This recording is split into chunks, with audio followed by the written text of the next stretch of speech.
I'm sitting out in front of AP's house to confront him. Full story update 1-5. I'm confronting my wife's affair partner today. I caught them and confronted her about the affair 3 months ago.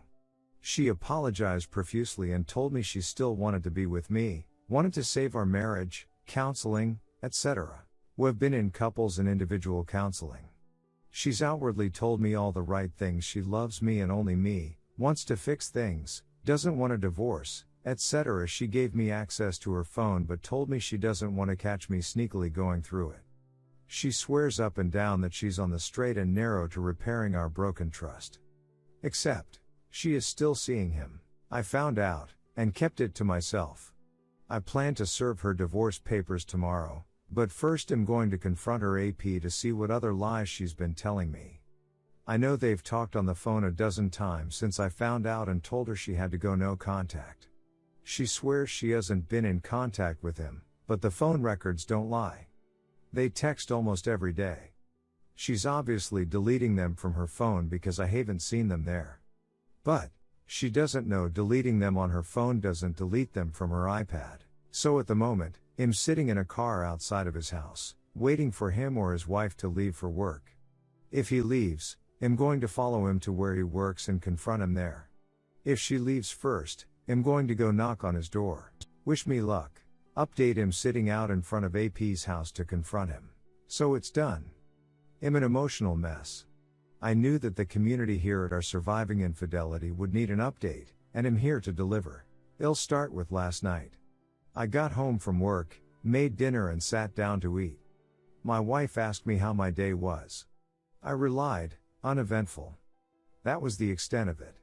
We ate, played with the kids and put them to bed like everything was normal. She and I sat down in our bedroom to watch TV and she said nothing. For like 2 hours. Finally, after our shows were over, she spoke. I'm going to bed. And that was it. No confrontation. No discussion. Nothing. She went to bed and I stayed up playing video games for another couple of hours before I went to bed myself. I slept like acid, and finally woke up at 5 a.m. The reason I wanted to serve her today was that we had a marriage counseling session over the lunch hour. I had already read our therapist in on what I intended to do, so when we sat down and started the session, I didn't wait. I talked to AP yesterday. Yeah, I talked to him too. Yeah, I know. I don't get it. Why would you go talk to him? Because I needed answers to some questions I had and you weren't being honest with me. Oh yeah? Well, what did he tell you?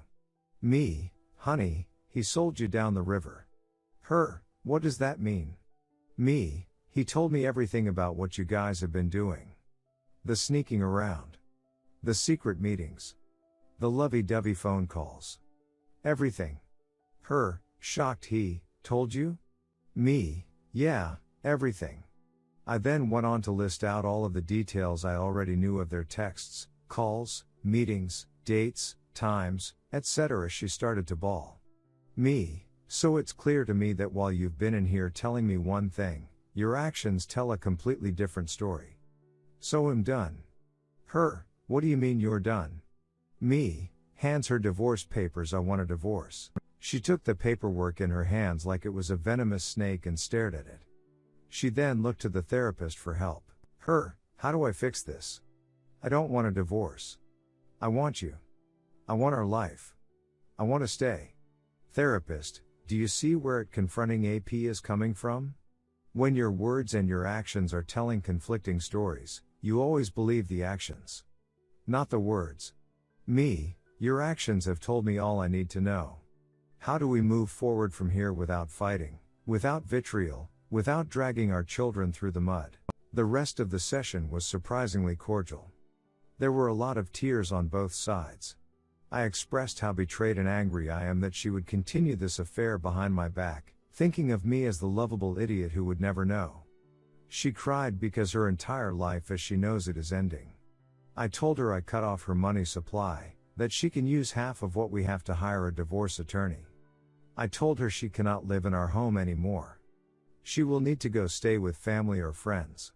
I told her I was done, and that there is no chance for reconciliation. She cried more.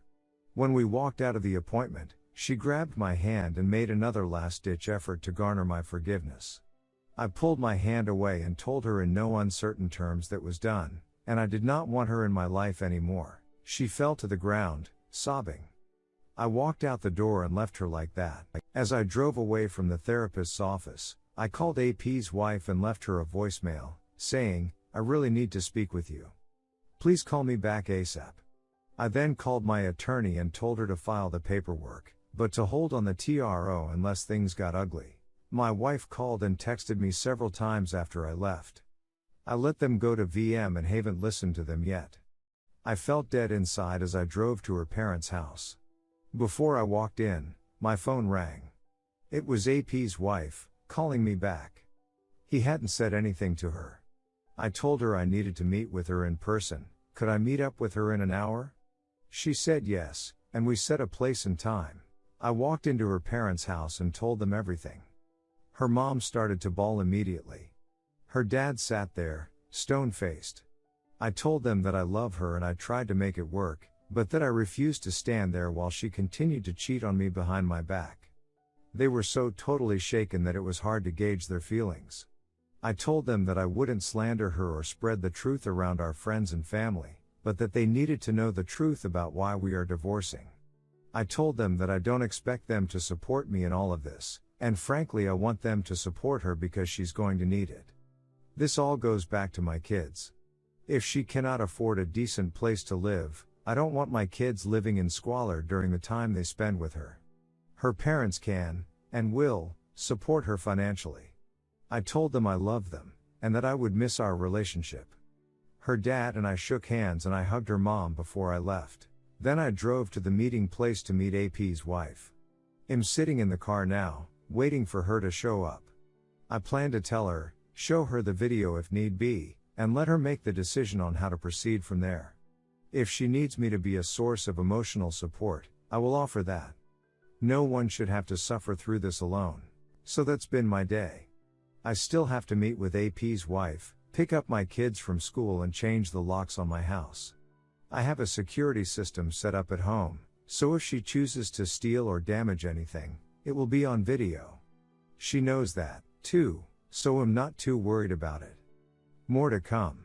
Update 2. I'm sitting out in front of AP's house to confront him.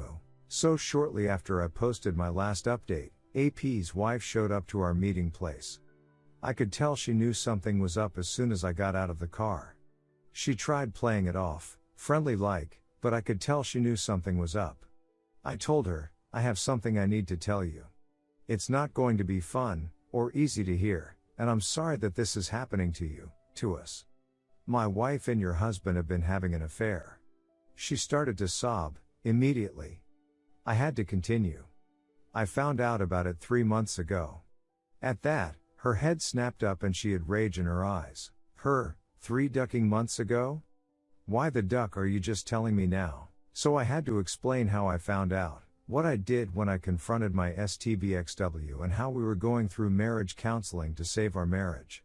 She listened, nodding until I got to the part where I found out that they were still seeing each other. Then she started crying again. Look, I have to stop here for a second. I'm crying now, as I write this.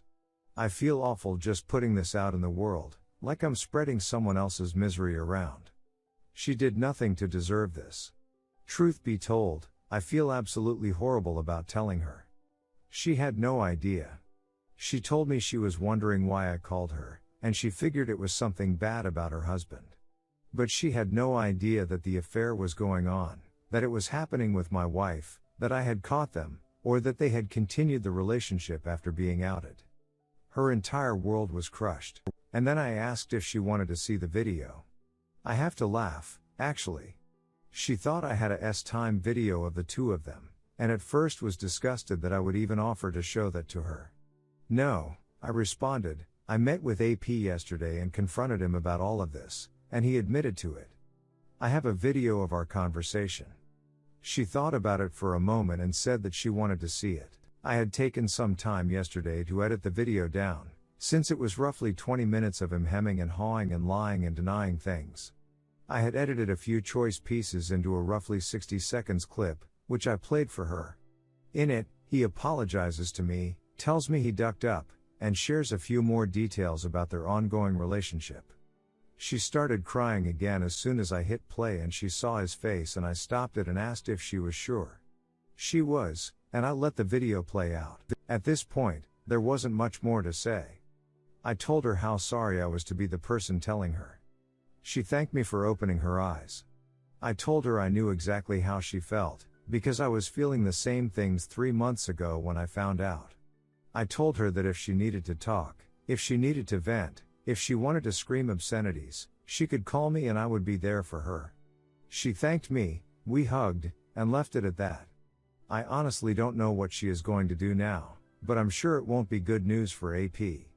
I truly feel awful for her, and for her children. I hopped in the car and headed home. My phone had been blowing up during our conversation. My STBXW had been trying to reach me since I left her earlier today. I had checked the security footage at home, and she hadn't been home yet, so I headed there. When I got there, she was sitting in the driveway smoking. As soon as she saw my car, she started screaming. "You told my ducking parents? You low-life piece of shit." I hit record on my phone and stuck it in the front pocket of my shirt so I could get it all on video.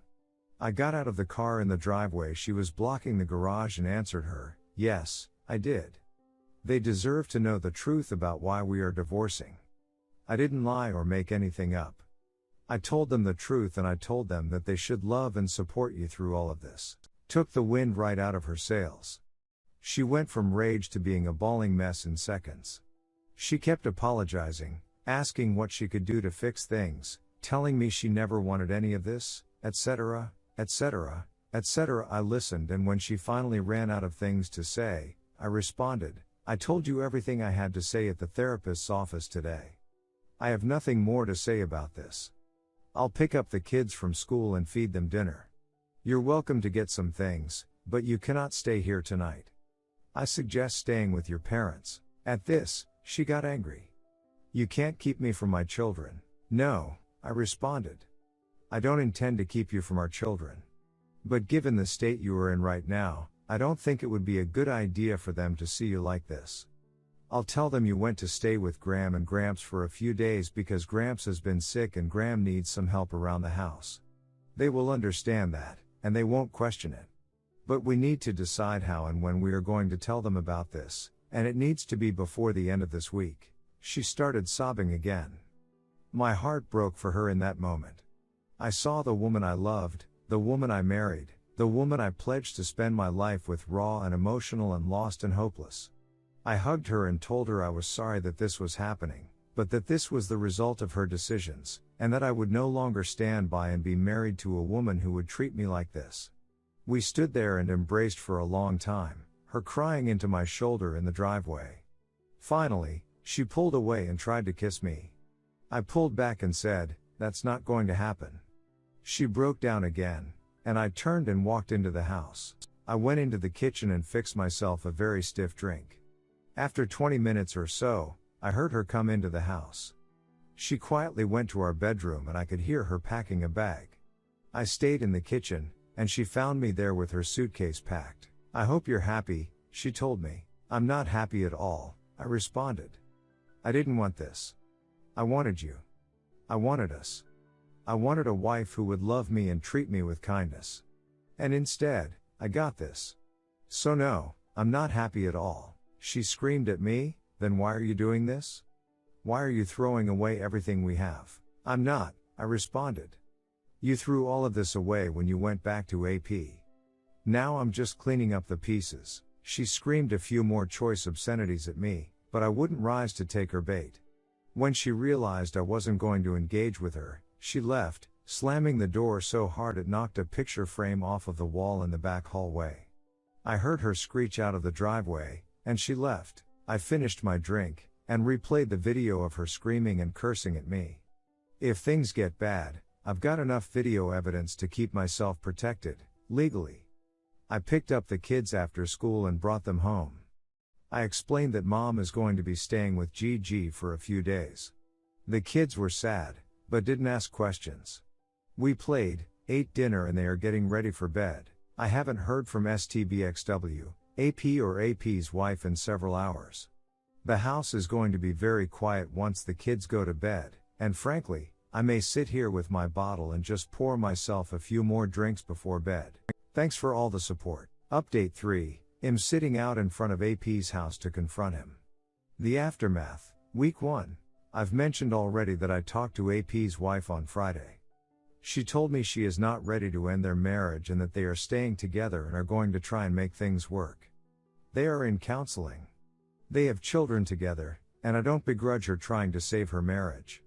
I did the same thing when I was in her shoes. Their kids don't know. I wish them nothing but the best, and I hope they are able to work things out. She asked me not to contact her while they work on things, and I fully intend to respect her wishes. I hope they can salvage things. My wife and I had another therapy appointment on Friday where we exclusively discussed how to tell the kids. She told me that doesn't want to get divorced. She begged me over and over again not to go through with this. I told her that she made the decision for me when she went back to AP after I'd told her not to. She told me they hadn't slept together again after I found out lie and that she didn't discuss the details of what she and I were going through lie. When I confronted her with what I knew again, she broke down and told me she knew what she was doing was wrong, but she didn't think about the consequences, just that she needed someone to confide in AP because she couldn't talk to anyone else about it. You know, like me. Her husband. Who she was supposed to be trying to work things out with. Even when I do consider forgiving her and giving it another shot, I just keep going back to the lies and deception. She just keeps digging her hole deeper. Lying to me about sleeping with AP again, lying to me about what she told him. It comes so naturally to her that I know I can never trust her again. The lies just roll off of her tongue as if she believes they are the truth, and if I weren't so informed, I'd believe her. But I know better. So even in the moments where I want to embrace her, kiss her and tell her everything will be okay, I remember her lies and it keeps me focused on moving forward separately. Anyways, we told the kids Friday night. It was awful. They totally understand what is going on and they are a mess. They are mad at her for having a boyfriend and mad at me for leaving mom. She really did not want me to say that she had a boyfriend, but I was resolute on that part. The kids have their first therapy appointment is Friday. I have no idea how that will go, but am hopeful they will get to start working out their emotions around the whole thing. Meanwhile, I'm trying to be firm as a disciplinarian while giving them the freedom to express their grief and anger and confusion around what is happening to their worlds. It's a difficult balancing act. Yes, it's okay to be angry and yell and cry. No, it's not okay to destroy your toys because you're angry. Shit like that. STBXW came back to the house Friday night and for the time being, we are cohabitating until we come up with a plan for who is moving out and when. We will have to sell the house. I can't afford to keep it and pay child support and pay alimony, regardless of how much that turns out to be. The housing market in our area is down right now and no one is buying houses, so we agreed to wait until spring to put it on the market so we can get a better price for it. The next 4 months cannot go by quickly enough for me. It's also going to be a miserable Christmas. I can't even bring myself to put up decorations, as trying to celebrate something right now seems completely foreign to me. I'll do it. I want the kids to have as normal a Christmas as they can possibly have. I just need to find the time and mental bandwidth to drag the tree out of storage and put it up. She's sleeping on the couch. As much as I want to be the bigger man on this and give her our bed, I can't bring myself to do it. I put a lock on the bedroom door and lock it in the morning before I leave the house so that she cannot get in there and mess with my things. For the moment, she's using the guest bathroom and keeping some clothes in a suitcase. Call it petty. Call it a DCK move. Call it whatever you want. She left me and am going to sleep in my bed at night and let her suffer on the couch. So that's where we are at right now. It's not a super detailed update, but it covers the basics of what has gone on over the last several days. The house is relatively peaceful. She's barely talking to me, much less screaming or throwing a fit. The few things we do discuss are kid-related, and are brief and to the point. I'm sure there is more going on under the surface with her, there always is, but for now she's being amicable. Update 4. I'm sitting out in front of AP's house to confront him. The aftermath, weeks 2 and 3. First, just be assured that everything is still cordial, respectful and genial. Tension ran high for the first week, but it's come down considerably as we all settle into our new normal. Frankly, it gives me hope that we can continue to settle things amicably, as we've generally been respectful to each other throughout all of this. I know it's hard to believe, after everything she put me through, but she's being pretty straightforward and honest about everything, and I've been steadfast in my resolve, well, with one notable exception, to continue forward. Second, putting up the Christmas decorations was awesome. The kids had a blast with it. We played Christmas music, we put on Christmas movies, and we didn't take anything too seriously. STBXW got in on it, too. Since she's still living in the house, I couldn't exactly keep her from helping. She oversaw the kids putting ornaments on the tree while I hung lights up outside. I came in and we all had hot cocoa and watched Christmas Vacation. I sat on one side of the kids, she sat on the other side. In previous years, we would have cuddled up on the couch together to watch the movie, but I wasn't about to do that. Third, the kids' therapy is going well. The first meeting was honestly a lot of paperwork and get to know you stuff. We got into things a little bit, but the kids were shy and unclear about how it was all going to play out. I think that having me and STBXW in the room also put them on guard a little bit. The second session apparently went a lot better. We started session 2 all together talking, and then the therapist asked if we could step out for a little bit. We waited outside of the room while the therapist and kids talked. Then after about 15 minutes we went back in and the kids shared what they had discussed. They expressed a lot of sadness and uncertainty, told us they didn't want us to get divorced, and told us that they didn't want to live in separate houses. Here's the fun part. STBXW started crying and said, "I don't want that either." As I sat there open-mouthed, all I could say was, "Are you kidding me?"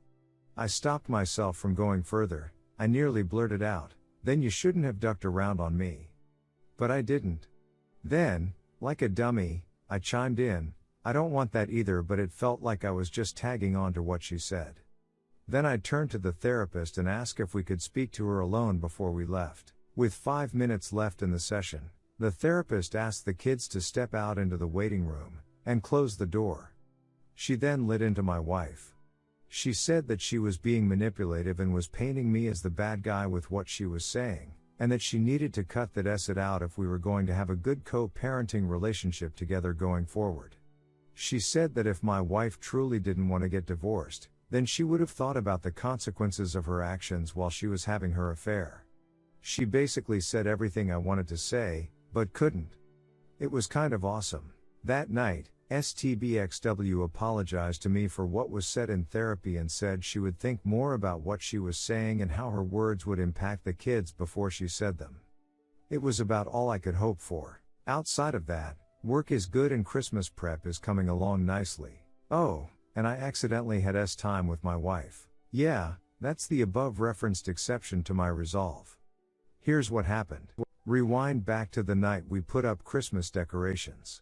It had been a great day, we all had a good time, watched movies and enjoyed being together. It was just like it had been before all of this went down.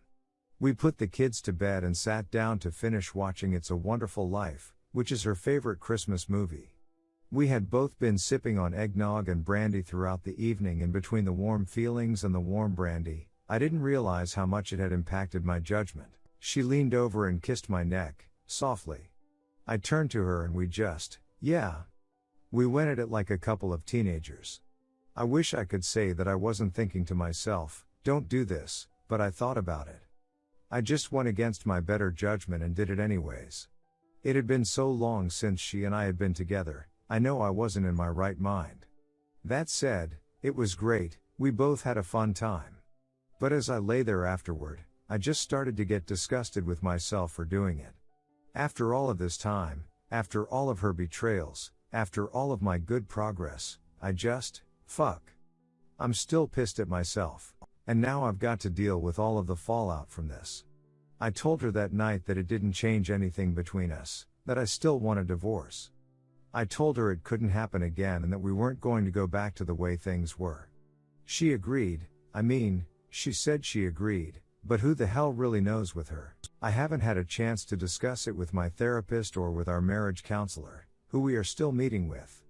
And I've got to go get an STD test because I don't know if she picked up something from AP or not. I don't have to worry about a surprise pregnancy because I had a vasectomy several years ago, but the rest of it just absolutely boggles my mind. How I could have been so stupid and let my guard down. I'm sorry to disappoint anyone here with what happened. I'm imperfect. I'm pissed at myself. And I'm not going to let it happen again. Update 5. I'm sitting out in front of AP's house to confront him. A year later, let me start out by saying that my wife and I ultimately decided to stick it out. Yes, I know that will disappoint a lot of you. I know that I struggled with feelings of disappointment in myself for most of last year.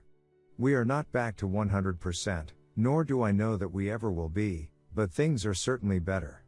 To get to this point took about 9 months of intense therapy, both individually and together, along with therapy with our kids. We both had to be willing to forgive and move on. Frankly, I consider it to be something of a miracle that we made it this far. Here's how all of that went down. After my last update, I made it clear that we wouldn't be sleeping together again. We continued to go to couples therapy and she really started to open up about what she was thinking and feeling and what led her to reunite with AP. At some point, probably in March, it became clear to me that something had changed in us both. We weren't going through the motions, we were honestly expressing ourselves to each other. She had deep-seated fears of becoming lost in being a wife and mother. She wanted something that was missing and tried to get it outside of our marriage. Don't get me wrong, I wasn't falling for a con. I truly believe she was lost and looking for something she was missing. Yes, she should have looked for it with me, but she didn't. I have forgiven her for that. I expressed all of my hurt, pain and how shattered my trust had become. I was fearful of getting burned again, and honestly I still am to a point. I know it could happen. Really, anything can happen. But I've given up on my need to control things and have handed it over to my faith in her that she will never do something like this to me again. It's not just that, I derive a great deal of inner peace from having a plan. That's just who I am personally. I have a need to plan and work through details, and doing that gives me comfort. I know what I would do if I ever started to question her loyalty or found evidence of her cheating again. That plan gives me strength, and allows me to put the hurt out of my head. For months, her cheating and lying was all I could think about. Now, I rarely think it anymore. She has not spoken to, reached out to, or checked in on AP in over a year. I know this because I have access to her phone, laptop and Facebook messages which she agreed to allow me. For a while, I was tempted to check her stuff every single day. It was hard not to want to go through every single message and question who she was texting and why. But with time, my desire to check in on her subsided. I always made sure that I did it randomly and without warning, so I could catch her if I needed to. I haven't done that in probably 2 months now, and I don't think I'll do it again unless something makes me suspicious. Again, therapy helped considerably on that front.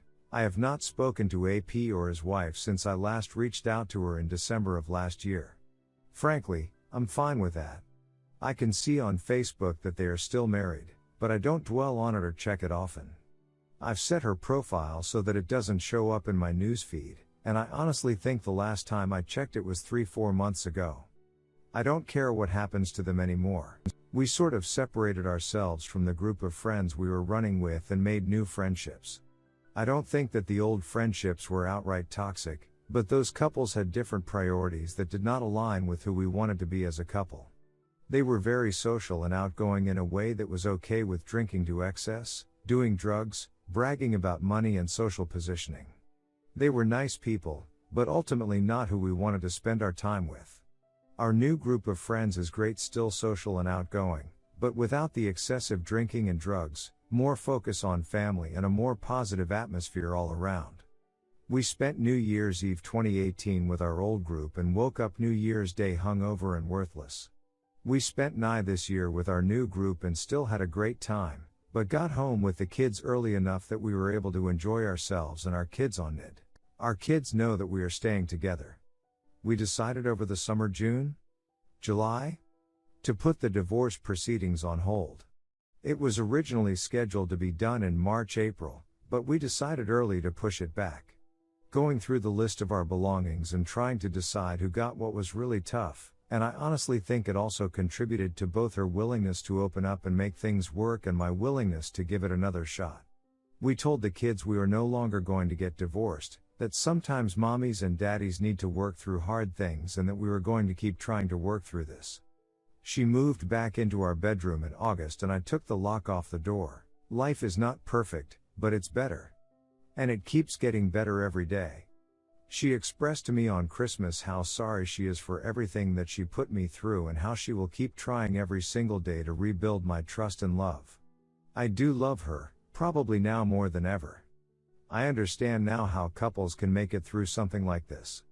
We planned a family vacation together this spring while the kids are on spring break from school and I think we are all really looking forward to it. We still meet with our couples therapist weekly and are both still doing regular not weekly individual therapy outside of our couples session. Our marriage counselor told us that she's amazed at how we have handled this and how we keep doing the work to heal the fractures in our marriage. It wasn't easy for a long time, but it's easier now than it was. I want to be as clear as I can be on what we did to heal. I know that the rest of this post is somewhat vague, but I want to be crystal clear on what we did to make it work. Maybe this will help someone else.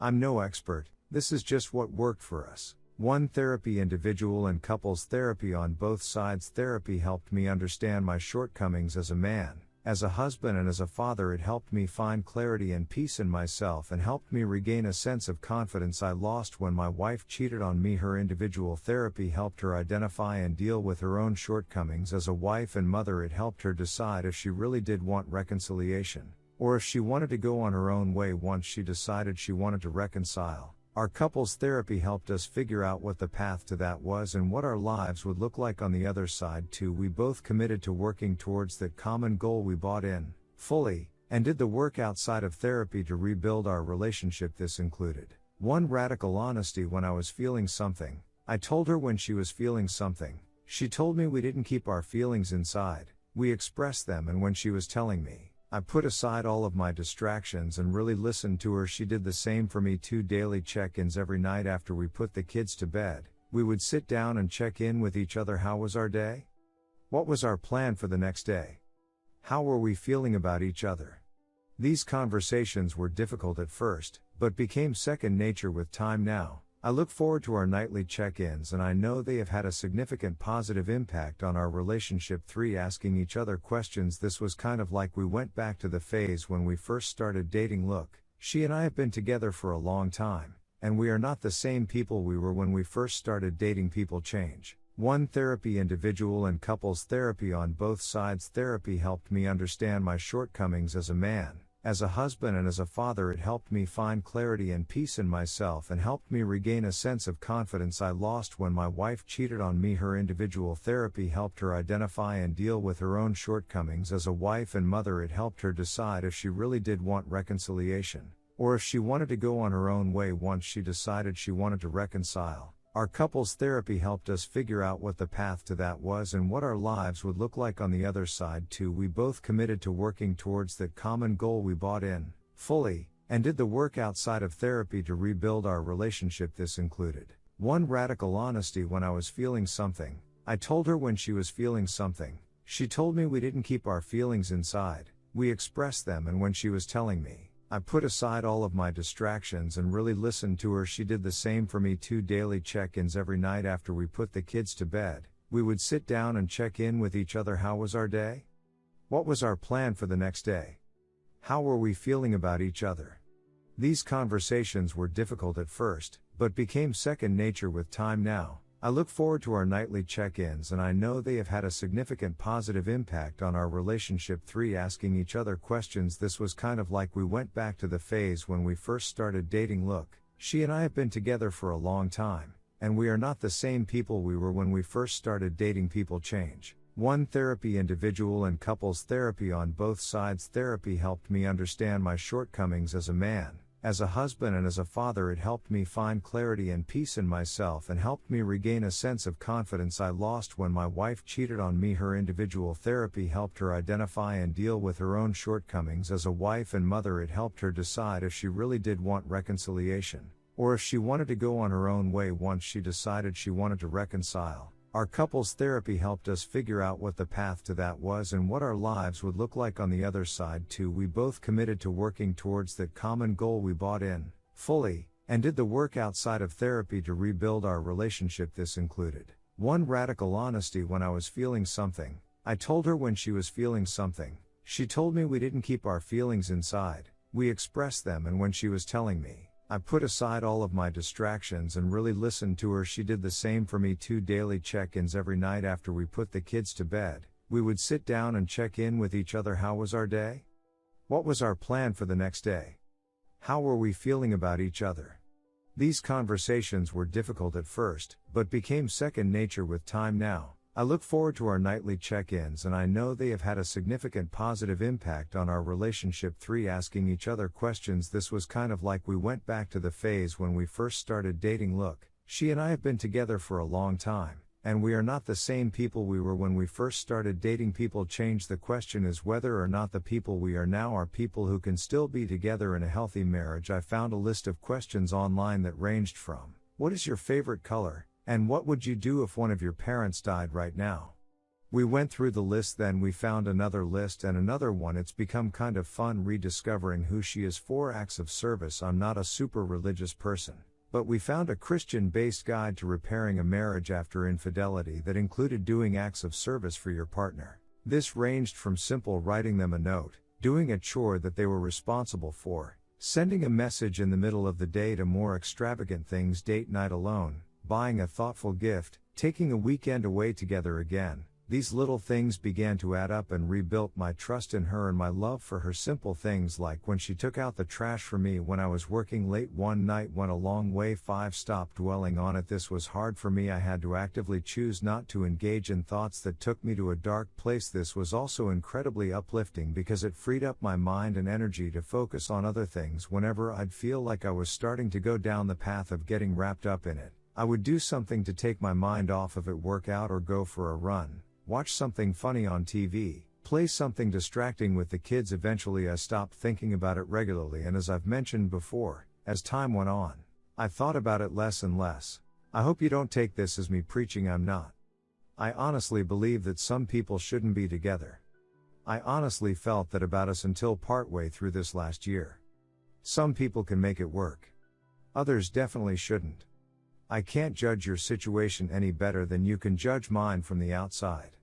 But for now, I truly believe that we will be together for the long haul. Something else, I can't log in and check this account regularly because it starts to dredge up my old, bad feelings about what happened between us. I plan to post this and then I'll check in again in a few days, and then I'll probably just leave the account alone for the future. I don't want to delete it in case someone else can benefit from the discussion. But I can't re-expose myself to all of this repeatedly if I want to continue moving forward with her. I hope you understand.